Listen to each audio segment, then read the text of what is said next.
This house, man, is so extremely active. This is where the shadow's at. The camera's there, and the shadow walks into this room here. So this right here, this is a blue room. We call it the blue room because, again, this tarp here, this is how the sun comes through, and you see how it makes it kind of bluish. She had a picture right here of Saint Michael the Archangel defeating the devil, and one day we came back and the picture was gone, man. The house completely locked up. We looked at the whole house and it was gone. And in this closet here, we had some members in here. They were kind of just looking around, and if you bring your camera in here and look up right here against this thing right here, there's a slit in the. You see there's like a slit right here? Well, they had put their hand there for whatever reason, and they found a broken cross in there. And the client said there was no broken cross, that she never put a broken cross in there. So we're thinking that whatever's here, maybe got upset that it was there, broke it and put it in there, but no one touched it.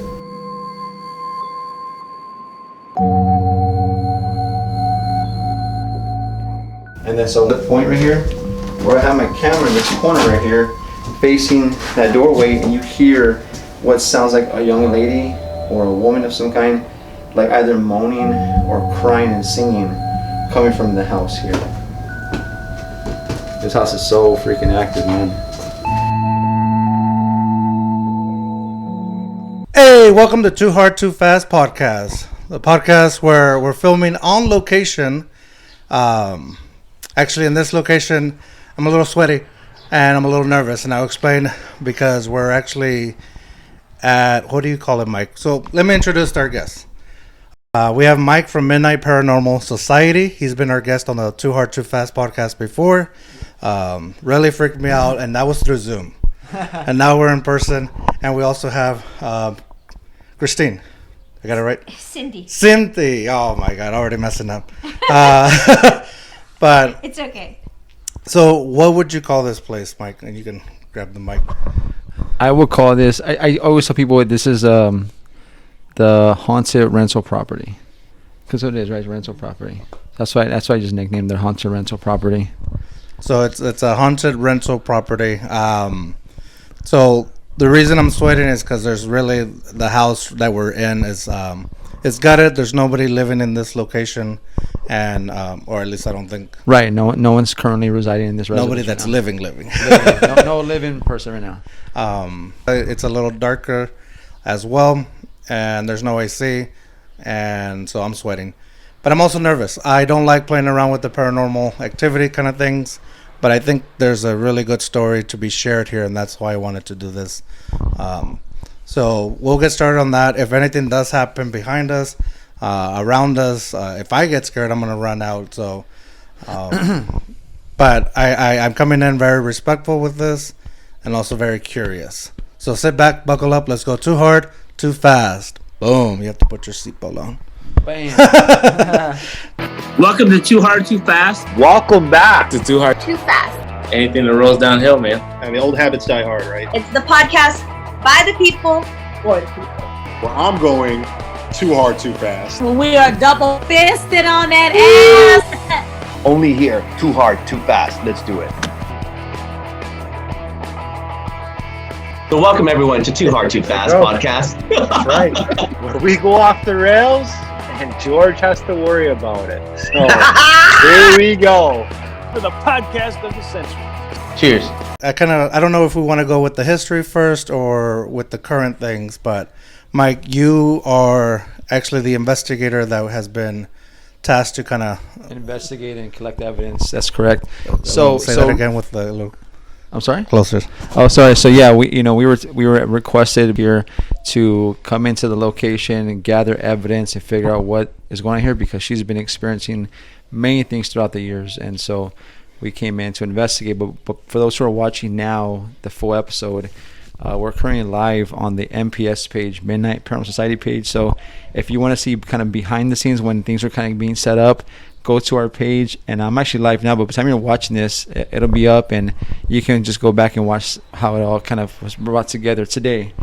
But no, so when we were first called, when did we come in? Like in 2018, 2017? we were first contacted. Actually, one of our good friends, Eddie Hill, he reached out to me and said, "Hey, Mike, I have a case with somebody who needs help in their home and their property." And I said, "Okay, yeah, pass it over to me. I'll figure out what's going on." And then that's when I spoke to Miss Test, and she wanted to explain to us things that were happening in this house, but also she has another property as well. And so when we first came in here, what ended up happening was I had a friend of mine who actually he worked for Ken's 5, and he himself worked in the news station. And when we had posted that we're here investigating, he said, "Hey man, can I come out and check out what you're doing?" I said, "Sure, come out." So he showed up, and we were at the other property. And I said, "Hey man, come over here with me to this one." So it was just he and I. We walked here to the house. We came into the fence, and like you saw when I first came up, I had to unlock the fence there. I unlocked it. We came in, and I remember we had first walked in, and I had set up motion lights in the house here, and it was kind of like this, where there was still light out. And he was saying, "Right here, I'm right here." And as we set him up, I started explaining to him what it is I wanted to do to communicate with the spirits here and how those motion lights work and how we use them for our investigations. And out of nowhere, we hear the sound. Like, cause if you walk in here, I mean, there's dust and dirt on the ground. So if you walk, you're gonna hear something like the scraping sounds, and the clip I let you hear of the footsteps or the crackling in the wood. We heard that with our own ears in the back. Well, what it sounded like was like somebody was ruffling through something, like not just. And maybe if you want, I can send it to you. You can show. Yeah, I'll put it in here. Yeah.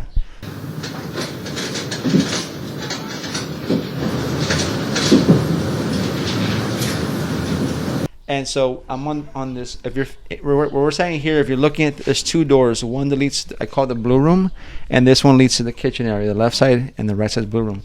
I look at on the blue room side, on the right side, and we see what looked like. We heard the sound coming from back there, so we came through the left door, went all the way to the back there. I had a motion light in the back room where you were walking through. You said that the autofocus kept going in and out.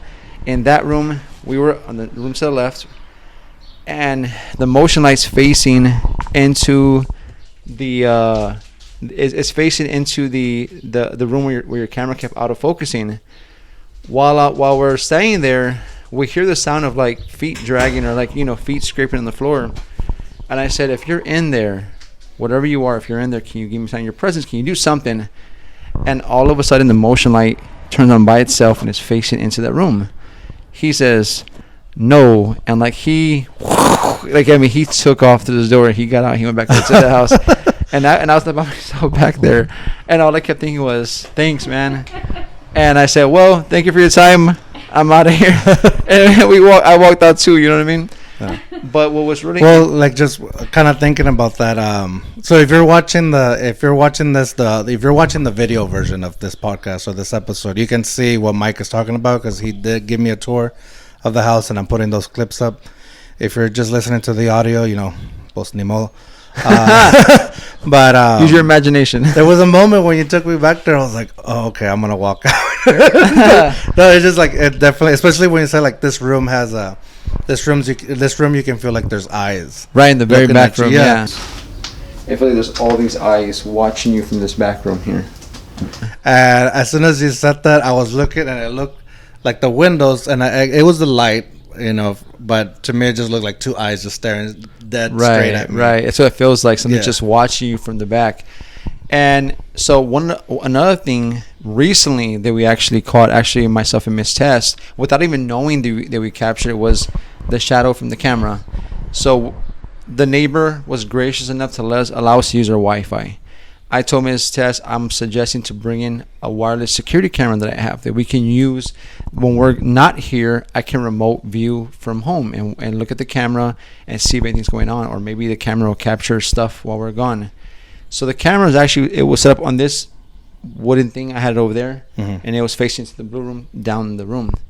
And so at first I was trying to set it up there, but for whatever reason, we would walk into the house and the Wi-Fi would just disappear, right? It didn't want to work. I'm like, "What's going on? Like, why?" And you saw too, your devices weren't working. Yeah, we had a camera hard time. died. Yeah. And so I'm like, "What's going on?" So I walk right, point to you, and I show you where I placed the camera on that wooden panel. all of a sudden, I put it there. We walk away because I'm like, man, we need to figure out this Wi-Fi situation. So she's standing here in this door frame. I'm outside in the grass, and we're just talking amongst ourselves for more than maybe 10, 15 minutes. And finally, I said, man, I don't know what's going on. I don't know why it's doing that. Every time we walk through this threshold right here, this doorway, instantly it stopped working. I said, well, it can't be the house. I mean, it's not like a regular, if you go to like a mall or a building where the walls are so thick, the signal can't go through. So we're trying to think about what it is. Well, in that time that we're outside talking to amongst ourselves, the camera was still recording, but through motion. So that means if you walk in front of that camera within, like, I want to say maybe like 100 feet of it, it's gonna record like 30 seconds of video with no audio though, just video. And whatever caused that motion, it's gonna record a 30 second clip, save it to the memory card, and then you can watch it back later. I didn't know it did that.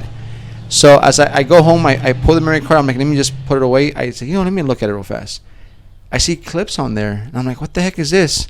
So I click the first one, the one I showed you, and when you first look at that clip, there's like a regular shadow that's being caused by maybe like some light coming through the window or some kind of lights, from the outside, and within seconds you see the shadow go from the corner of the room and dart into the next room. Yeah. And so these things are happening, and it's like, and as a paranormal investigator, our hope is to capture something like that, and it's hard. It's not like a common occurrence. So when that happened, mind you, that's years of trying to, from 2018, throughout the, whatever, trying to capture something like that. We finally captured it. But what was really interesting was the other clip I let you hear of what's not like a young lady or a woman like singing or crying or moaning or something, and mind you, this is the middle of the night, man. It's like 3, 4 in the morning. Nobody's here. And out of nowhere, I mean, you start hearing dogs next door barking. Yep. And then you hear the female voice come through. And when I heard that for the first time, as I'm reviewing it, I'm like, what the heck? I mean, I let Miss hear it. I let people from a team hear it. I even went next door to the neighbors, say, hey, I want you to listen to this. Tell me if this sounds familiar to you. Because, I mean, you want to eliminate, before you assume it's paranormal, you want to eliminate and make sure is a natural occurrence that's causing it. Who knows? What if someone's singing next door? Or what if it's an animal? So they heard it and go, we've never heard anything like that before, man. We don't know what that is. So I'm like, holy cow. I'm like, Miss, you heard this before? And all of us we're baffled by it, man.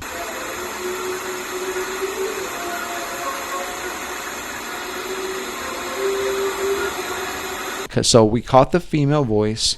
We caught the shadow. We caught the footsteps. And then one that we still cannot figure out to this day is the picture of the St. Michael going missing. Yes. You want to share that? Well, I had a picture of St. Michael in the Blue Room, and because there's been a lot of activity in the Blue Room, and this goes back years, decades actually, and Mike and the team, that was the first time they came out here. And then the following day when we came back, and then Michael asked, and I said, well, Michael, gosh, that was a big, it had to be 3 feet by 3 feet, that picture of St. Michael. And we can't find it anywhere. And it was framed. So we're like, okay, so what happened to it? And we don't know to this day. And everything was locked, and Yes. so nobody could have gotten in.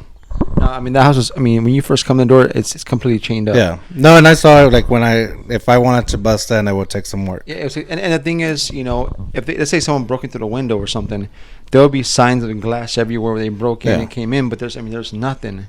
So to me, they looked in the attic, we looked through like open walls, anywhere it could possibly be, and to this day we have yet to find it, man. And all the windows were locked. Yeah. That was the thing. All the windows were locked, the doors were locked so you figure if somebody broke in, they would have had to leave the door open or a window open. But everything was closed. That's crazy. And real quick to add to that, when this was happening, I had left my cameras here that are worth money. So not to say that picture's not worth anything, but why take the picture versus taking my cameras? Right. Where they can sell it and make So if it more was money. like somebody, like a human, right, they could have stolen like that because it's of homeless worth. or just whatever. Anybody for that matter. Why didn't they go for my cameras versus a picture? Yeah, like something that's monetary worth. Right, versus. But see, that's the thing. Like things like that with that has to do with God and religion, and that also freaks me out. Like, so for me, being in here is something definitely would be almost unheard of. Like, I almost don't even go to like haunted houses, like the Halloween haunted houses, just because I don't like freaking myself. I don't like playing around with stuff like that. Right. And then more so with anything that has to do with religion. I've said it on this podcast before. I have my own thoughts on religion and things like that. Right. But I still respect it. I course. don't play with it. I grew up Catholic, and I grew up knowing, the different things of that religion. So when we were in that blue room and you told me that story, I was giving thought to it, and yeah, of course, that thought of something else, right. taking it. And then you told me the story of in the closet where they found the cross. Oh, the broken cross. So I when you said that they put their fingers in it, I just being terco and adrede, I wanted to do it. So like I wanted to do it, and I felt my body like going for it, like my defiancy like telling me just do it, man. But the other thing in my head was like, nah, man, don't. You're like, never mind. Yeah, no, like I'm not scared if there's an animal or anything like that. It's just, I don't want to mess and find something else that I would really be freaking out. But yeah, so like, I'm a little. Where was I going? I don't know. I guess you told me about the breathing, so I'm kind of like monitoring my breathing as well, like making sure I can still breathe. But yeah, again, if you're watching the video version, so this is the first time we've done it.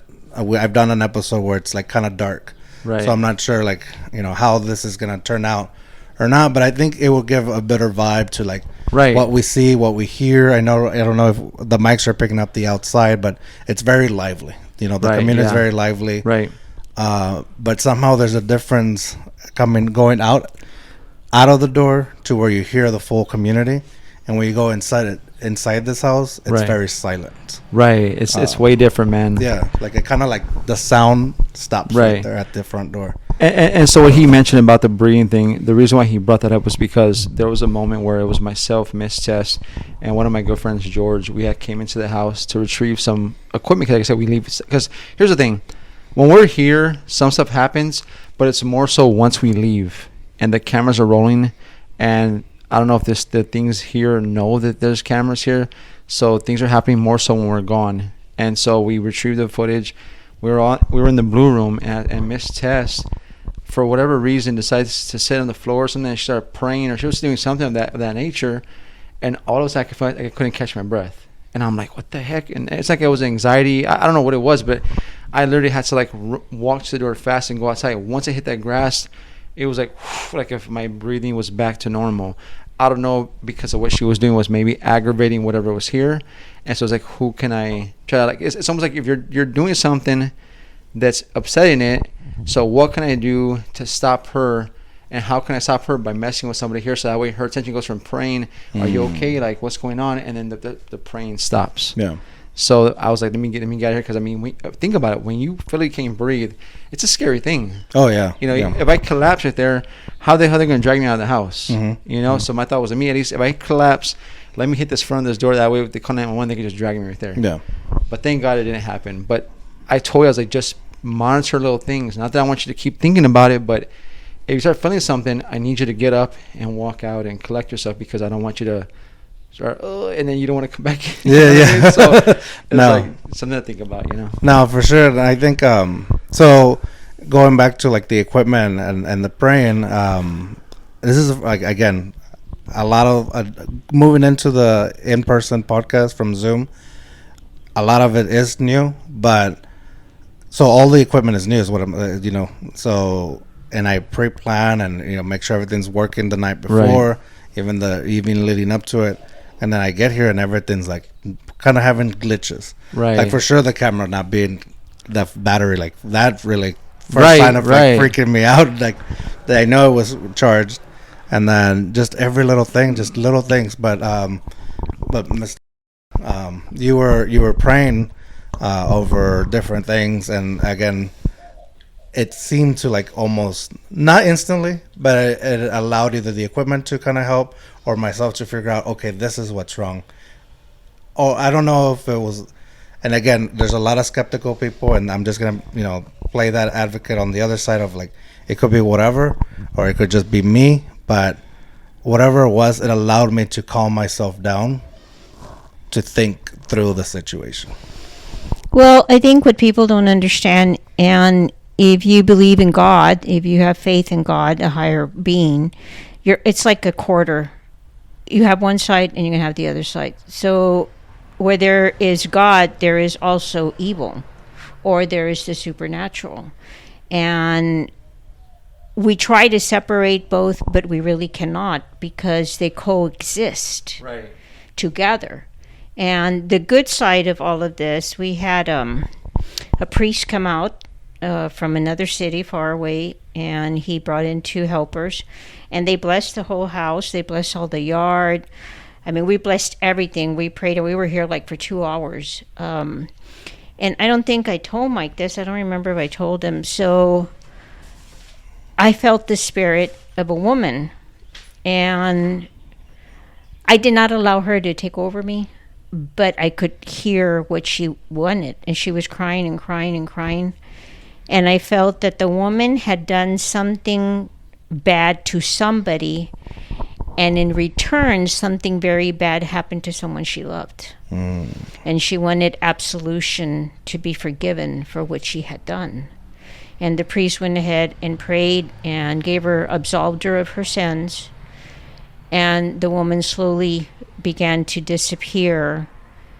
And that was very significant. I also picked up on the name Carmen. I don't know who Carmen is. I'm thinking it was her name. How did you pick that up, or from? It's, and it's very hard to explain. You hear it mentally. You don't hear it verbally like you're hearing me speak right now. You hear it within yourself.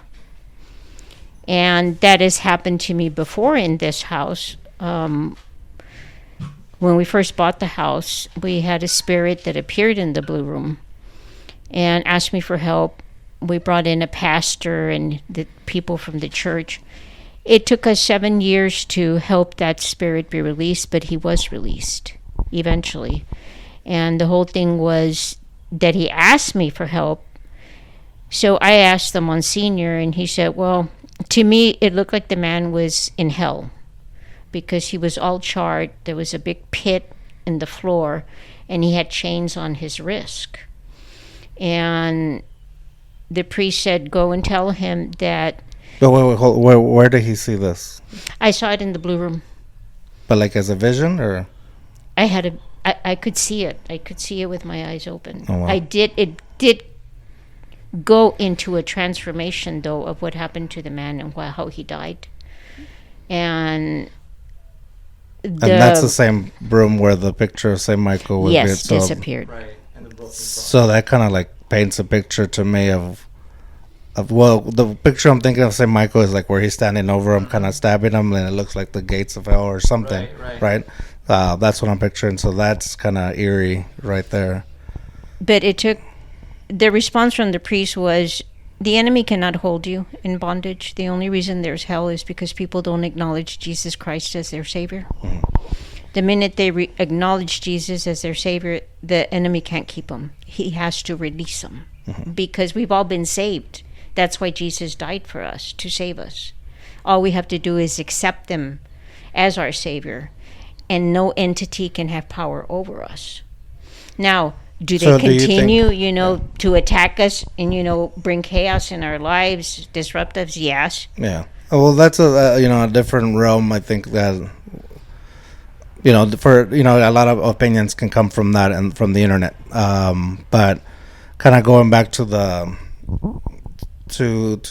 vision do you think that this house is it evil, or is it just somebody that's trying to get back to wherever it's from? And that's the question. Is it the land, or is it the house? Because the house has been here since 1951, 52. Oh, okay. So the first family that lived here, that owned the house, we bought it. The house had been vacant already for several years when we first bought the house. That family wound up in a terrible tragedy during Christmas time. They were no longer living here. They had moved to another house. It was the lady that sold it to me. She was this the mother of the daughter. So the son-in-law goes home, he kills his wife, and then the mother-in-law was running toward the door and he shoots her, and he takes his wife later and puts her on the bed and kneels next to her and kills himself. So all those people had lived in this house. Then you forward to when we started to live here, then we started having experiences, and like that experience that I just told you about. But we also had beautiful experiences where we saw this beautiful lady. I think it was an angel. You could see all these like stars just glittering all over her body, and she was floating in air with her hands put together. And it felt very peaceful and joyful to see her. So we've seen the good here as well as the things that have been disruptive. And then I had that experience with the man that I just told you that I saw. Evidently what I saw was the man was running. There were two other men. They captured him. They were asking him, what did you do with it? What did you do with it? Tell us where you put it. Tell us where you buried it. And he died being ripped apart by two horses from his arms. But the other part of that, again, it took us 7 years. I saw the angels come when he was released. You lived in the house for 7 years? We lived here, we lived like 15 years. 15 years with everything happening. Yes. And finally we decided, it started to affect my children. And okay. I was going to ask, so how long were you living here until you started seeing things? Actually, we didn't experience anything in the beginning. I think it was like maybe 5 years later that we actually started to experience something. So then we have other things, and Mike had brought, and you can talk to that, Mike, the other lady that he brought several people, and they saw different things happening throughout the years that this house has been here. And those things may have happened before we lived here. They may have happened after, people were living here and we just didn't know. But it seems like there's been increments in which things have happened with people here. And sometimes, I think Mike and I agree, the residue stays of these spirits. Maybe they're not at rest. They need help. The child, remember the neighbor has seen the child. We've hurt the child. I had two men, a man and a wife that were living here, and they would hear children running in the middle of the house because the rooms connect to each other, and you have the center of the house, and you would hear the children running in the house. Now, after the priest came, I asked the neighbor, because she had even seen the child at her house, and I asked her, I said, have you seen anything? She says, everything has been calm. We haven't experienced or seen or heard anything anymore. So it's a long history. I mean, it's a lot to tell. I don't know if you want to add anything to it. Before we, when you mentioned the children, I felt really uncomfortable. Just want to point that out. Okay. It just made me feel really uneasy. Right. Don't know if I'm just a scaredy cat or anything like that, or if it's something else, but I do want to point that out. I felt like something in my gut just not okay. Right. But then also, you had mentioned that it was like almost the last straw was when it started affecting your children. Can you kind of speak on that? They couldn't sleep. They weren't comfortable in the house. We had another experience where we saw some red eyes, and they saw them as well. My dog got very ill. He was going to die. I had to pray and pray and pray over him. He made it through, but all of a sudden he just got very ill. And we were like, okay, we need to move from here because I don't know what this is. And I was not experienced at the time like I am now with the paranormal and what can happen. I have always, since I was a child, I could see or sense things. But it's very difficult for people like Mike and myself because there's nobody to train us. There's nobody that really knows. A lot of what we learn is through our own experience. But sometimes, like I tell Mike, I remind him all the time, there is a good, like that woman that we saw, I think she was an angel, the angels I have seen. So they are here along with whatever else is here. And sometimes it's, and I'm sure Mike can attest to that, sometimes it's spirits that just need closure, even though they're in the afterlife. Once they get that closure, they can move on. And everything that is happening stops. Interesting. Yeah, that's what some of the things that I've thought of. I've had some experiences that I cannot explain for whatever reason, and I don't think this is the time to. It's just because it would take away from this house, or from where we're at and the history of it that I want to learn about. But some of the things where I've always thought of is like it's either something evil or something that's not at rest. Something that still needs help to move on to whatever next. Well, on a lighter note, I do have to say this. When Mike and his team came, so at the other location, I had been here with part of the team, and then I had to go back to get Mike to get over here because we were experiencing some things. So they said, "You go." So I go over there, and I was knocking, and they were in the kitchen of the other house, and they wouldn't hear me. And I was trying to open the door, and it wouldn't open. Then suddenly, I was able to open it. So I walk into the kitchen. Oh, I was knocking really hard. Open up, it's me. Open the door, and I get in there, and Mike and the team are like, "Oh, Miss, God, you gave us a heart attack. Let's get paranormal." So to say, because I had told them the story of this woman at the other house that the family would hear her footsteps going down the sidewalk, and then she would be knocking really hard, like a desperate knock, let me in, let me in. And so Mike and we thought it was the woman that you had told us about.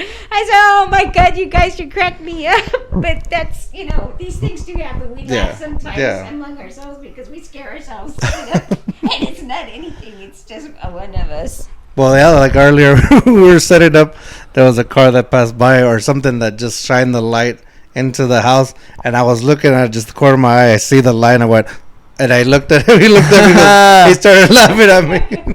I was like, the light got me. Yeah, I tell people when you finally experience the paranormal, it's like your whole life you've been walking with blinders on, like a horse. You're just looking like tunnel vision, but then it gets removed, and you start noticing things, and thinking about things and seeing things you normally wouldn't have seen or experienced. And with this house, like I said, we've been investigating for so long here, capturing little pieces, like almost like a puzzle piece, little pieces here and there. And like she mentioned, it was cleansed. And here's I'm gonna take you back to when we first came. My sister and Kayla were in cleansing the other house, a few houses down the road right here, and I was standing here waiting for them to come here to cleanse this house. Well, one of our previous members, Chris, she ends up coming over here with me, and we're standing outside here in the yard. The freaking cops show up, and I'm like, what the hell do they want? And I guess maybe the neighbors saw us here, so they said, what are you doing here in the yard? We explain. They try, they try to run our information, and I said, man, we're paranormal investigators, man. They go, what does that mean? I'm like, ghost hunters, and they left us alone. But when we were done with the cleansing at the time, I remember we left, and on the way home, I was taking Chris home. I dropped her off, and when I was coming to my house, I never forget, I was so, I felt so drained. I mean, to the point where literally, close to where I live, I'm on the access road at the light to turn to my house. I fall asleep. There was like maybe 3 cars in front of me. I fell asleep on the wheel, and I think I closed my eyes for maybe like a second. I opened, and there was no one there. I mean, there was a lot of cars at first. I opened my eyes, everybody's gone. I'm just in the middle of the road. I'm like, oh, the cops are gonna think I'm drunk. Yeah. So I take off, but it's like, you don't understand the things that can happen. For example, your camera getting drained. That's a camera. Imagine yourself. You're so busy moving around doing things, you don't realize that things are affecting you, and to the point where you're like, your eyes only want to open. You're like, dude, what's wrong with me? What happened to me? And it could be just the fact that it's hot, or it could be the paranormal. I mean, like you said, there's 2 sides of the story, 2 sides of the coin. But we've experienced so many things, and especially in this case, that it's just mind-boggling. It's baffling, especially the things that let you hear and see on video and audio. So, do you guys knowing that you've already experienced certain things, do you keep coming back to the house? What's the goal with the house? For me personally, or as a paranormal group, our goal always is to make sure that the client can reclaim their home, find peace, and in this case, make it inhabitable where people, and not by the spirits, where in this case, it's a rental property for someone to, her to restore it, either, whatever she's going to do with it, but for it to be a livable space where this is a place of peace, a place of balance. Is where you lay your head at the end of the night with no issues or anything from the afterlife, And I can tell people, what you don't realize is that it's not where you just come one time and it's done. It could be years, it could be days, it could be weeks, months. You never know what the end result's going to be but it's all about consistency. Keep coming back, gathering your evidence, because for us, like in my team, there's people who are gifted and there's people who don't. I mean, I think we all have a sensitivity. We all have a sensitivity to these things. But there's some people who are extra. They're gifted. They can see things, like Miss Tess mentioned. She can experience certain things. But we as a team, we try to gather as much stuff, and that way, once we gather all the evidence and we figure out what it is, we can prepare accordingly for our cleansings. Because you don't want to just come into a location and walk around with sage or something that is not meant for that type of cleansing, and then just really aggravate it or piss it off. And then who gets that backlash? Not us. We go home. She has to deal with it, or whoever the person who lives here has to deal with it. We get to go home at the end of the night, or worst case scenario, it follows us home. Yeah. So you have to prepare accordingly. But even when you do, once you find out what it is, you identify it, and once you do prepare for that cleansing, doesn't mean it's going to go away right there and then. Again, it could take time, but it's all about consistency and coming back and cleansing and doing your thing. And like I said, the goal is to hopefully for it to go away, and then there'll be peace again in the location. Because I think with some of the people that Mike brought that were mediums or psychics or investigators themselves, several of them and some other people that I brought myself, they felt that this was having to do with the land, not only in my house but in the neighborhood, because the neighborhood has always had hauntings. Growing up in this neighborhood, we would hear, oh, we saw something or we heard something or whatever. So it took me into another part of the research. And what we found out was that, and I'm continuing my research on the land, because just down maybe 4 blocks from us is the Alasan Apache Creek that goes all the way to Alasan Apache Courts. So if we're looking at hundreds of years back, this would have been a tribal location, because the tribes would be where there's water. And we don't know, because several of the people had said, I keep hearing or sensing native. Well, now we're researching that part, that maybe this land at one time was inhabited by some kind of native tribe. And maybe we might be on a cemetery of theirs, or it might be a holy land for them. And because now we've built on it, well, we have to tell them, forgive us. We apologize, forgive us, but please, can we coexist together without having so many disruptions? But do you think, if that's the case, do you think like other neighbors are experiencing things, or have you heard that other neighbors? Yes, they do experience? Yeah. Oh, and they just decide to stay and... Right. It hasn't been as severe as it's been in this house, I don't think. Okay. But that could be, again, maybe this land, for some reason, there's something here in the land. Yeah, like just this specific plot of land. Right. So our next thing is to bring a Native American tribe that I cannot mention, a clan, that does that spiritual healing for the land, because they begin with the land, not with the building that's there, whether it's a house or it's a commercial building. They do their spiritual cleansing with the land first. So one of the things I think about whenever I hear about a haunted house, more specifically a house, those times where we've heard that there's people kind of like living inside the house without families knowing. Like even if, with people living in the house, like there's been cases on the news where, Right. you know, again, I don't know how true that is, but for most times it seems pretty real where there's somebody living in the attic, in the in between the walls. I don't know, something like that. Is there any case like that where there's somebody that may be living somewhere or knows a way to get into the house or anything like that? Like, because I know the house also has like an underneath section. Right. Anything Well, like that? well, I mean, there because okay, the first thing we did was when we had heard the female voice, young lady, young woman, whatever. People said, well, why don't you look under the house? Maybe there's an opening, or maybe it's this, or maybe it's that. So I mean, Miss, I remember when you and I had walked outside, and you went to that side. We looked underneath. I mean, we looked everywhere. I mean, but the thing is, I mean, there's parts of the house where there's like some lifted boards, but again, in order for them to come in, they would have to completely remove panels to fully come into the house, and there's no sign of that anywhere. So I mean, that's something we have thought about as far as like maybe someone coming into the house, but. If that would have been somebody who, let's say, came into the house and my device I have camcorders, I have audio recorders.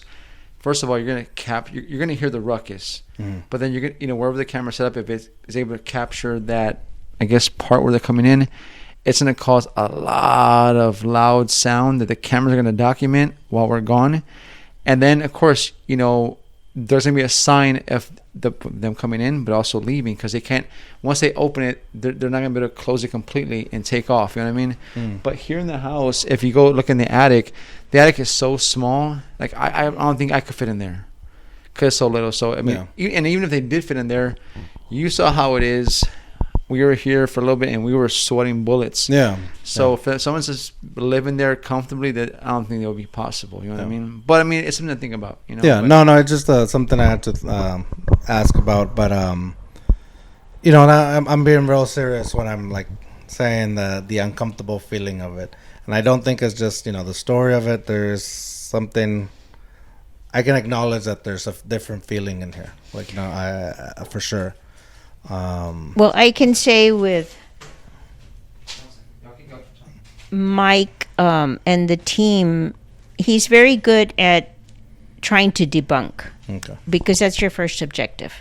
Am I imagining it? Was it echo from the neighbor that you're hearing and it's echoing into your house? Is there anybody in the yard? And you're thinking it's something. And he's very good about trying to debunk it before actually thinking, oh yeah, this is something supernatural. And that has been my objective as well. Because sometimes, you do echo. You hear something at your neighbors and you're hearing it in your house. And you're like, man, where did that come from? But it's not that you have anything in your house. You're just hearing the echo coming into your house. Yeah. Because sound carries. We all know that sound carries. And if there's a wind, it's going to carry it even further. Yeah, so that's I can see that, because I mean, even in my own house, like certain things that like freak me out is like can easily be explained by something else. In most cases, for my house, here I don't know. I like I said, the feelings I get. It's like, especially when you mentioned that children did not feel good at all. Like it was just really weird. Like it hit me real quick. Did not feel comfortable, and then it went away. And sometimes one of the mediums that came psychic, she did explain that, because that was concerning to me. And she said, I don't think those children lived here, but she said they could be. What do you call it, Mike, when you can leave your body and go somewhere else? Oh, it's called astral projection. Yes, and she felt that might be what we were hearing about the children. But she didn't feel that the children had died here or anything like that. She just felt they're coming from somewhere else, and it could be that maybe these children are gifted in that way, that they can move somewhere else. Or it could be the spirit of children that may have died somewhere else and they're lost. Because it seemed like the little girl was looking for her home. And, now that I think about it, one of the families that lived here had expressed a little girl they had seen, and that she seemed lost, and they thought she was real. But when they went out to look for her outside, she disappeared, and they couldn't find her. They saw her like in the yard, or They saw her in the house. In the house. In the house. Okay. But she left out the door, and they went after her. But when they went after her, she wasn't anywhere to be found. And the thought of the mother was, she thought the little girl was lost, that she had gotten lost. But they could never find her. So where did the little girl come from? She was not from this house. There was no history. I've really tried very hard to look at the history of the owners that owned it before we did, of the land, what was here, to see if we can get some kind of history. Okay, so we're seeing all these entities. Where are the entities coming from? Yeah. Are you the last family to live in here?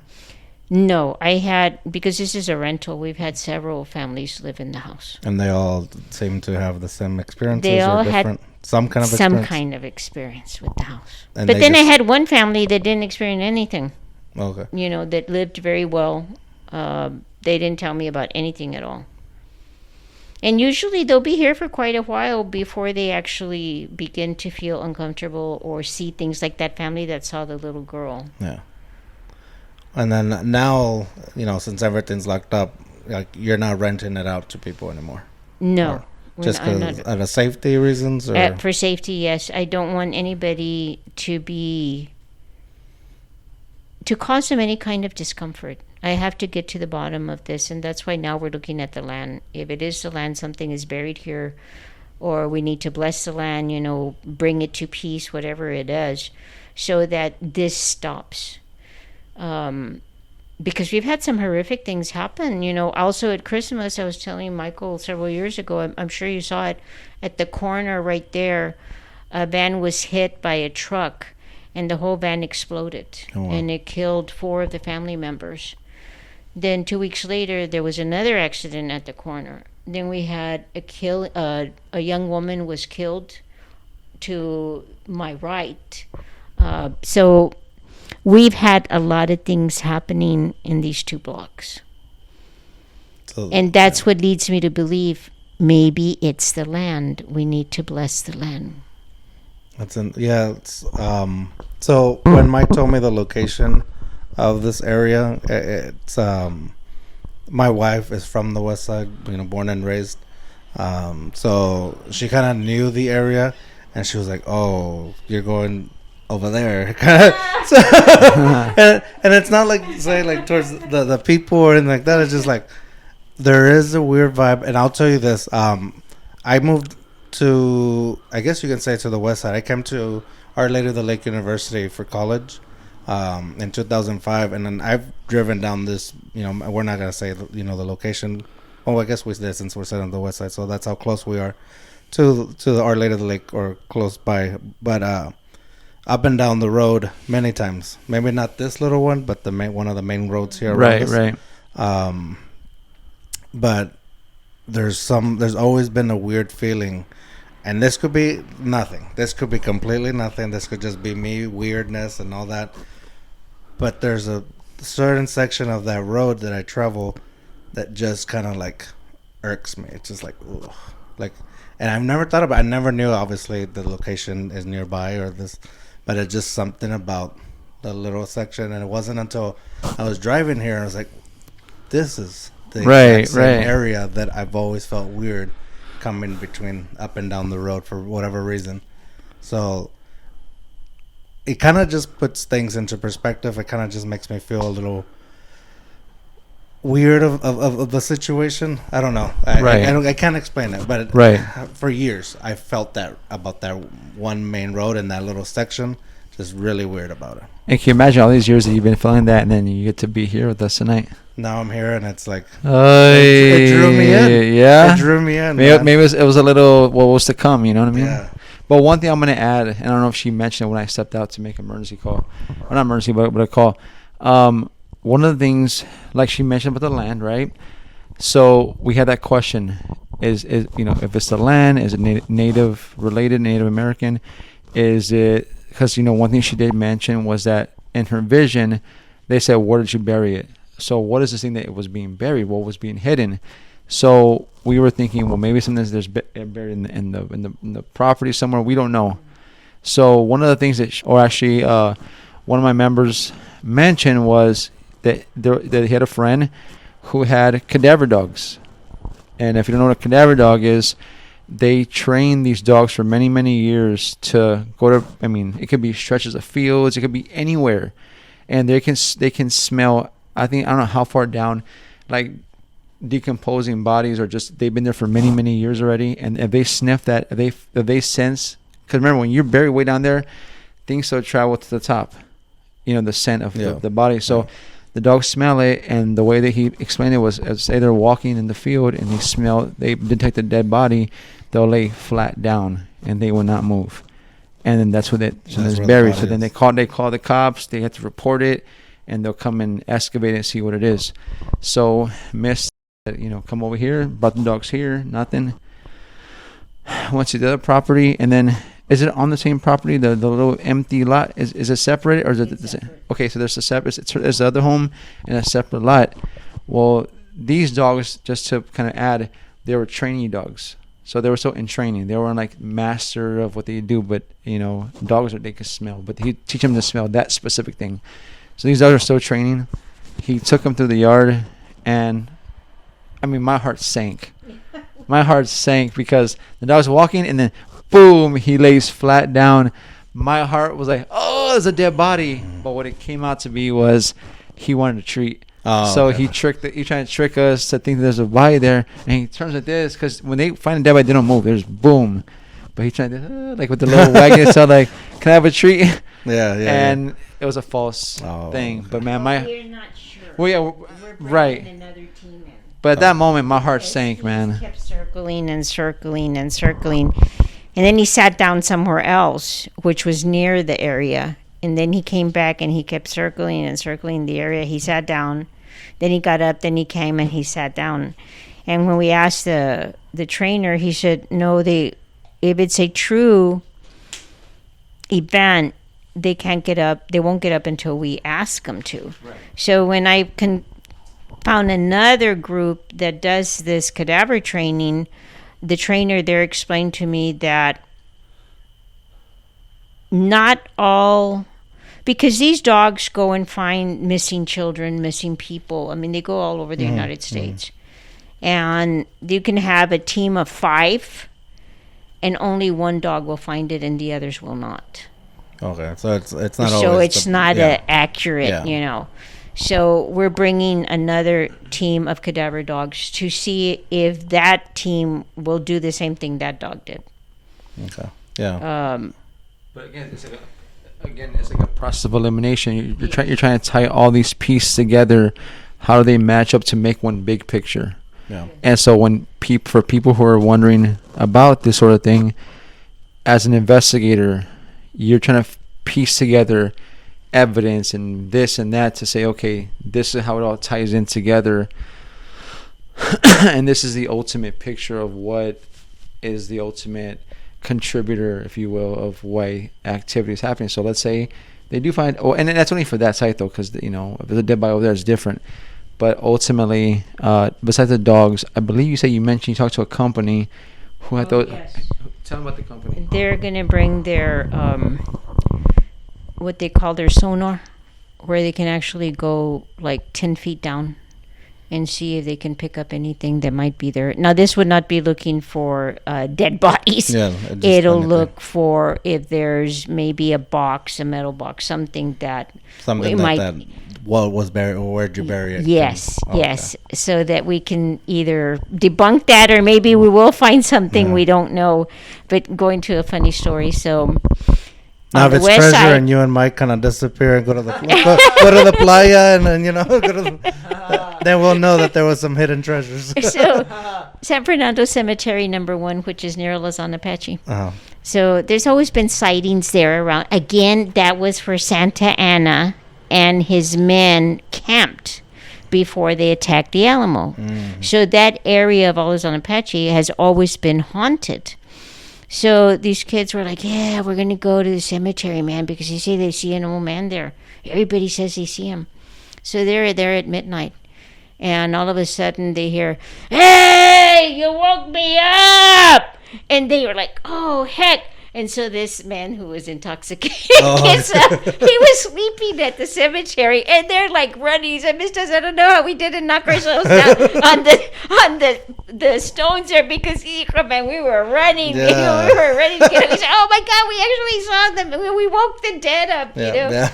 So this stuff does happen. I mean, it's hysterical every time those kids would tell you a story. I was like, "Andale, y'all were looking for an old man, a ghost of an old man. You found a man who was intoxicated in the cemetery sleeping, and you woke him up." But I mean, some of that stuff sometimes happens. You got to laugh with some of this stuff. You can't take it too seriously sometimes, you know. Exactly, and then, sometimes I feel like it has to be said that the living are more dangerous than the dead and the experiences that we have. Right. So before I ask my final question, I don't know, Mike, if you have one like something else that you would like to share before we close out. I think there's a lot to talk about in this. Right. There's so much to cover with not enough time Exactly. to put it all into just this one episode. But there's a lot more to mention for sure. How do you feel when you come and do something like this, and knowing that you've had experiences? I guess for both of you, how do you leave it behind, and can you leave it behind and go back to your life, your normal life? And it's kind of I don't want to be long-winded or anything, but when we investigate, one of the things that we had to learn really quickly in investigations is we meet people and locations that there's a lot of emotions wrapped into it, right? And sometimes we come to locations where it hits home. Like we can relate to what's either they're experiencing or what they went through, or maybe it reminds you of your childhood home. So you always have some sort of like you can relate to in some way. We learn to try to block those things off. Not that we're like cold-blooded or heartless, but we're here for a reason. We're being called for a reason. So we know why we're here. We know what we want to accomplish. Whether it happens or not, that's what we're here for. At the very end, when we leave at the end of the day, and we either accomplish or don't accomplish, not because we don't want to accomplish it, but because of the circumstances, whether we run out of time or whatever it is, when we walk away, we're able to walk away and know we did our very best at that location. And if we're ever called back to come back, of course we'll come back and help as much as we can. But the goal is always to help the client reach that point where they find peace. But remember, my belief is it's not me helping her find peace or her discovering that peace. To me, it's a higher power than God. Mm-hmm. I don't bring her peace. God does. I'm just another instrument or puzzle to help her. Be by her side to let her know you're not alone. God, if somebody doesn't believe in God, do you? I tell them, whoever you believe in, whatever you pray to or don't pray to. Let's say they don't believe in anything. Like, how do you help them out? Because I know you have your own beliefs, but right. So for me, then you don't try to impose that. You just no. I share what I believe, and if you say, "Well, that's BS," or what, I'm like, "Well, that's your right to say," but I'm not here to change your mind. Right. I'm just here to say this is what I believe, and so to finish my answer. Is when I walk away, the best part is that with our clients, we don't just say, okay, now that we're done helping you, that's it, we're no longer going to talk to you. They're always a part of our family too. We're always going to stay some kind of friendship. And so we always have that open line of communication, just in case, whether I don't care if it's paranormal or not, we will communicate. So when we walk away, sometimes in the back of our mind, we're like, I wonder whatever happened. Like, did they find peace? Did they find this? Did this finish? And if we're there to witness that they find peace, great, it's done. But they always can still be a part of our family. Do you want to answer on your end? What you think? And again, I'm like Mike. I am a religious person. I give all authority to God and to Jesus Christ, the Holy Trinity. And I'm wearing it right now. My crucifix with my medals of Saint Benedict, who is the fighter of the enemy. I wear my scapular because that was given to us by our Blessed Mother to protect us from the enemy. Because I've seen this myself. It's not anything that I read or was told to. I've had these experiences myself. And I had told Mike, we want to not only talk about the things that were disturbing, but we have to talk about the angels that we have seen, that we have felt, that we have heard, that are with us all the time. And so when my bringing Mike into this was because I needed validation. Is this really happening? Is this true? Mm-hmm. And we've proven that it is. So now we do what we can as humans, but then we have to give it up to God, to Jesus. We put it in their hands so that we can walk away from here and not take it with us. Because the suffering, whatever suffering is here, whatever is causing that suffering, that's not our suffering. So we give it back. We say, it's in your hands, Father. We have tried to help. I have tried to help other people just like Mike. But you got to put it in God's hands. We can only do what we can do as humans, and the rest is up to God. It will get resolved. I believe it will get resolved. But God is not on our time schedule. Mm-hmm. Obviously, I have learned that. Yeah. And sometimes it takes years until we finally get to the bottom. And that's what Mike and I are like, okay, we're going to get to the bottom of this, But that's why we can leave. Because we want to make sure we cleanse ourselves. I've seen Mike, we do it holy water on ourselves when we leave somewhere because we want to take it with us. We don't want it. It doesn't belong to us. Yeah, so that was one of my biggest worries coming here, or nervousness. And I think it was in my head already, but sometimes I bring somebody with me that helps me with the cameras and things, just monitoring. Like right now I'm monitoring the audio to make sure it's on. Right. Usually it's somebody else monitoring to let me know, hey, the audio's not working or something like that. But a lot of people, the people I asked, not a lot, I don't have many friends. No, but the people that I asked, they were like, no, not for me. I'm not doing it. So I get it. But so the worry was, they're staying back, but do I take something back with me? And that was definitely something I was nervous about. Again, I have my own thoughts on religion. I've shared, I have my own struggles with. I believe in God, or I think I do. I struggle with that as well. Maybe not as much as I should. I don't give a lot of thought to it. Like I just turn into it that I'm already there.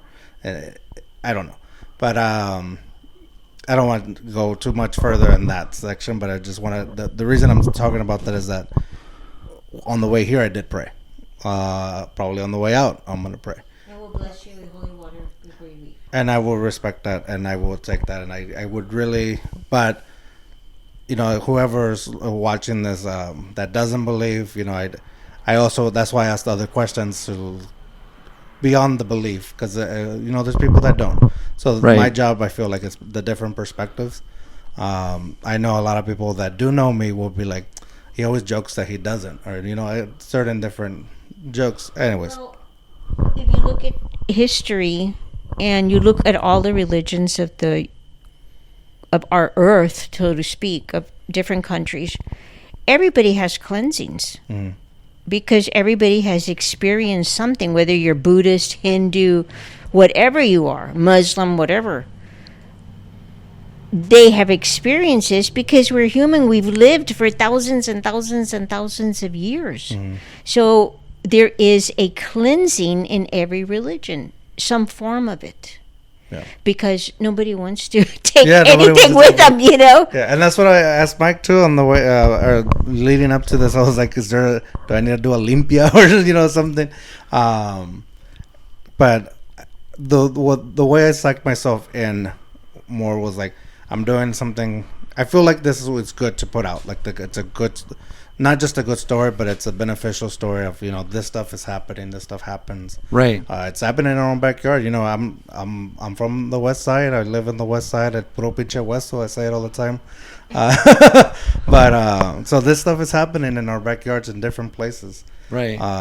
So I think it's an important thing, a story to share.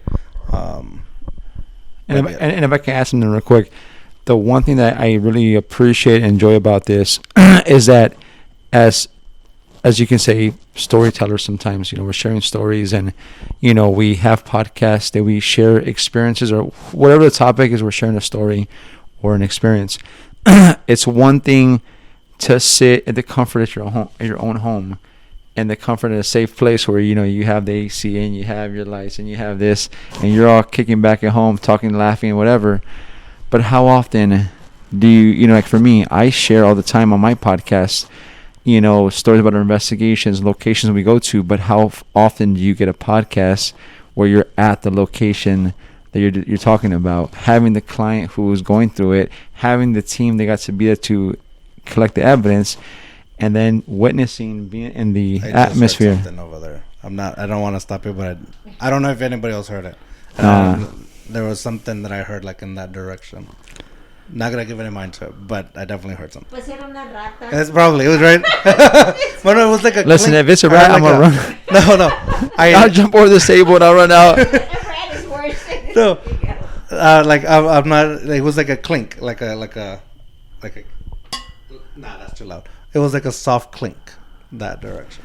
Sorry, I mean, you're fine. Caught me off guard because I heard it clearly from that direction. But I always tell people, because you always, one time there was a book that was about to be written about myself and my team, and the person, before, I don't want to get too off subject, but the gentleman who was writing it, I said, look, it's one thing for me to sit here and you record my experiences and you can write it down, but it's another thing to be with us in our investigations and be side by side, and that way when you're writing this book, you say, I was there with them side by side at the investigations when they're collecting evidence. I was there.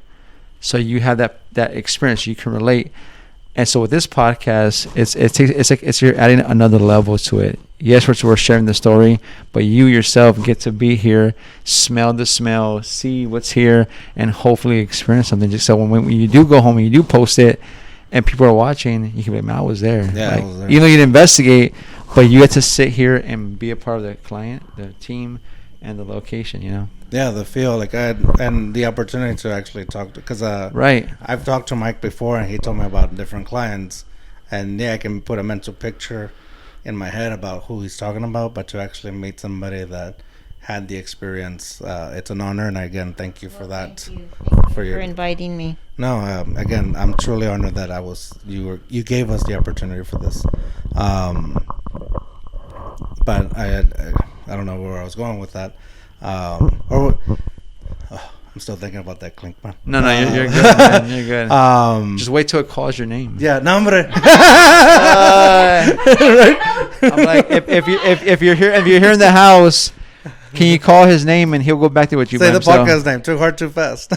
he'll go back in the dark with you by himself. No, hombre. No. But yeah. So I really do appreciate that. But man, anyway, I lost that. But I guess I'll ask my final question. Usually the final question is a too hard, too fast story, and it's usually either the way the podcast started, it was a drunk funny story or a cautionary tale or words of wisdom. But I think I want to do a little different here, if you don't mind. Kind of just sharing one of the more scarier or freaky experiences or weirdest experience that you've had in this property, if you don't mind sharing. I know we shared a couple of stories, but I want to see like what will be the it story, like the more scarier, freaky, weird, whatever you feel comfortable sharing. My children had a poster of a rock star, and when the pastor came, I was looking at it, and the poster became alive with the face of the enemy. And that was the first time I had ever felt fear of. We don't like to say his name. Oh, okay. Then we'll not say it. But would we grow up that I told you it's the two sides? There's evil. Mm-hmm. So it was the face of evil. Oh, okay. And man, I started to cry. And the pastor's there telling me, no, you tell, because he saw it too. And he said, you tell him that Jesus is Lord, Jesus is King. And I'm there, Jesus is Lord, Jesus is King. And then I began to believe that Jesus is King and Lord. And the more I said it, it reaffirmed my faith in God, in Jesus. And when I realized, yes, I do believe in Jesus, that face started to disappear. It started to shrink, and then it disappeared. Was this happening in the daytime or nighttime? It was in the daytime, like at 2 p.m. Wow. And, so And I wasn't the only one who saw the face in that poster. it's like the poster came alive, or Yes. and it switched the face? It came alive, and it switched the face to the evil one. But the more I professed my faith, that was an epiphany for me. That was a real test of, do I really believe in Jesus Christ and God? And since then, I'm like, yes, I do believe in my heart. So sometimes things happen to us that make us uncomfortable, but there is a good part to it because it reaffirms who you are. What do you really believe in? Yeah. I know I've had experiences to where, not experiences, I've never had, it's thoughts. I think sometimes I freak myself out a little more. Like, this is how much I don't like to play around with paranormal or ghosts or anything like that. I rarely even watch scary movies. Just because my thoughts, this movie may not even be that scary, but when I turn off that TV or whatever and I go to bed or whatever I'm doing, my thoughts create something else worse from that movie, and that freaks me out. And then I start feeling uncomfortable, like an uncomfortable feeling. Same uncomfortable feeling that I instantly got in the gut when you mentioned the children. That's why I kind of like freaked myself out a little more in that sense, in that moment, because I felt it, but it's when I'm creating stuff in my head. And they're just thoughts, and then after that I move on from it. I don't really think about it again. But there's a moment when you're mentioning about the poster where I remember there was posters. There's posters in my sister's room, and there's always the running joke that nobody can sleep in that room besides my sister comfortably, because there's so much, like, there's a weird energy. I think it's been gone now. I think that I don't know what it is, but whatever it was, but forever, whenever there's a poster, it's a low light. I sometimes feel like, oh, that poster's looking at me, or weird. But yeah, so that was where my mind went when you mentioned that. I was like, oh, I can see where. Relate to that. Yes, and I wonder if people out there can relate to that same thing. And I was when going back to, the comfortableness of your room, and we're talking and telling stories, and now we're in the midst of it. When I was editing our first episode with you, it was through Zoom, and we were telling some of the experiences.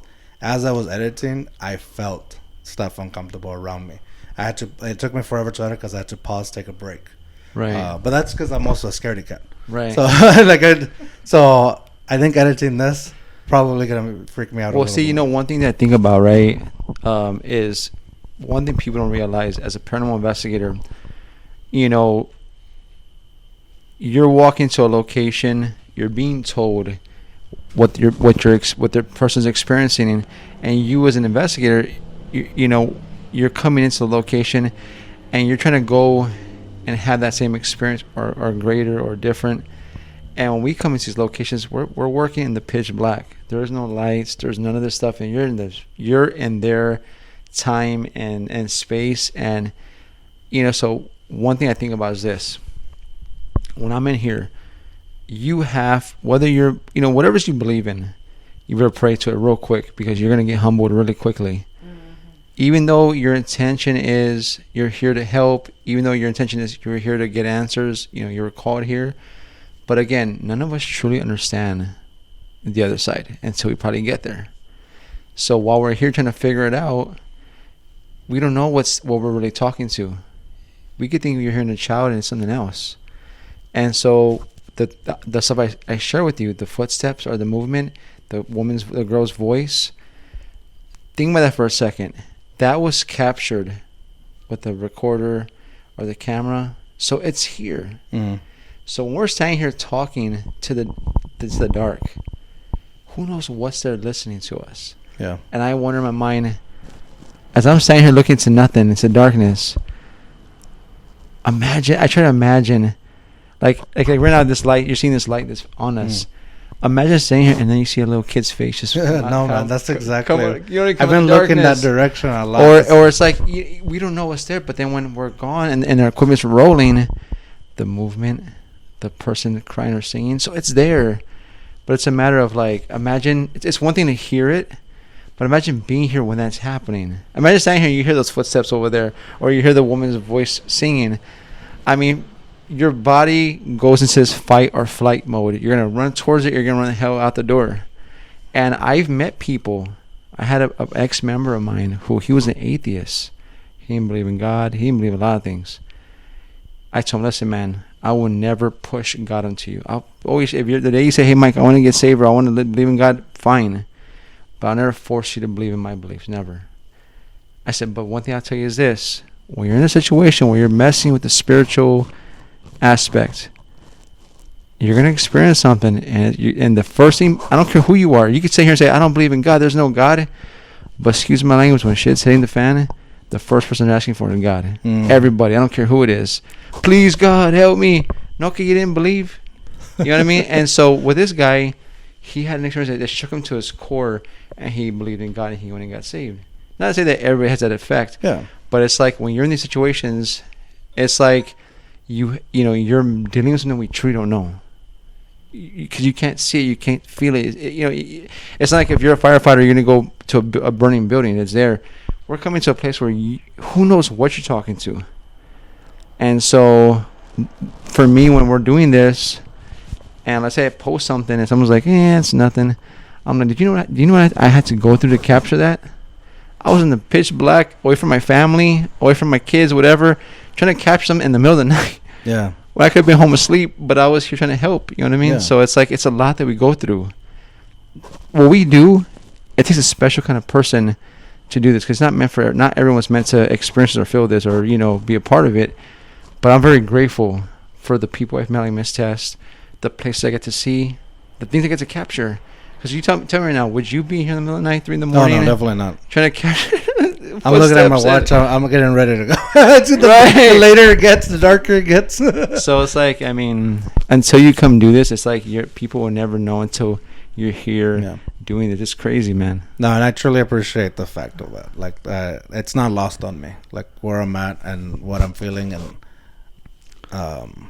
you know what you do as an investigator. But I think, you know, again, like we said, we can't share it all. This is right now, definitely a moment in time. I think there's plenty of.